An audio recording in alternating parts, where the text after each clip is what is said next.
তুই আমার ভালোবাসা, আমার পৃথিবী। বাংলা নাটক ইন্ডাস্ট্রিতে নতুন এক রেকর্ড হতে যাচ্ছে, কেননা ঈদে দর্শকরা দেখতে চলেছে সর্বকালের সেরা নাটকগুলো। প্রিয় দর্শক, আপকামিং নাটক সম্পর্কে অলরেডি আমাদের চ্যানেলে 5টা ভিডিও আছে। আজকের এই ভিডিওতে আমরা আরও কিছু আপকামিং নাটক সম্পর্কে জানব, যেগুলো ঈদে ব্যাপক আলোচনায় থাকবে। প্রথমেই রয়েছে রোমান্টিক নাটক আবির ছোঁয়া, যেখানে অভিনয় করেছেন ইয়াশ টোটিনি। এরপরে রয়েছে নাটক নিহার কলি, যেখানে নিলয় আলমগীরকে হাতি পালন করতে দেখা যাবে। ঈদে প্রেম ডাকাতি করতে যাচ্ছে নাটক ডাকাতিয়া প্রেম, দেখা যাক কেমন হয়।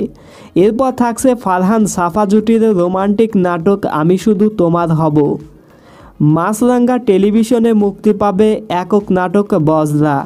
জোবান তিশার আছে নাটক কি করে বলবো তোকে, এবং পরপর জোবানের আরও কিছু নাটক মুক্তি পাবে, যেমন আমি শুধু চেয়েছি তোমায়, সে প্রথম প্রেম আমার, ফিরে দেখা এবং ইতিরিধি।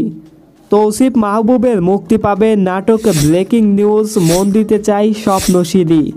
খায়রুল বাশারের মুক্তি পাবে নাটক ভালোবাসার ক্যাকটাস, মন খারাপের ঘর এবং থ্রিলার ধাঁচের নাটক হিটার। সেই সঙ্গে মুক্তি পাবে ইন্দ্রজাল শিরোনামের এই নাটক। ঈদে আবারও মনদুয়ারি জুটি আসছে মেঘবালিকা নাটক নিয়ে, নাটকটা ভুলেও কিন্তু মিস করবেন না। প্রিয় দর্শক, ফারহান সহ আরও সকল অভিনেতাদের বেশ কিছু টপ লেভেলের নাটক আছে ঈদে, যেগুলো সম্পর্কে আমাদের চ্যানেলে অলরেডি ভিডিও আছে, ভিডিওগুলো দেখে নেবেন। লিংক দেওয়া আছে এই ভিডিওর ডেসক্রিপশনে। চ্যানেলটি সাবস্ক্রাইব করে রাখুন। আল্লাহ হাফেজ।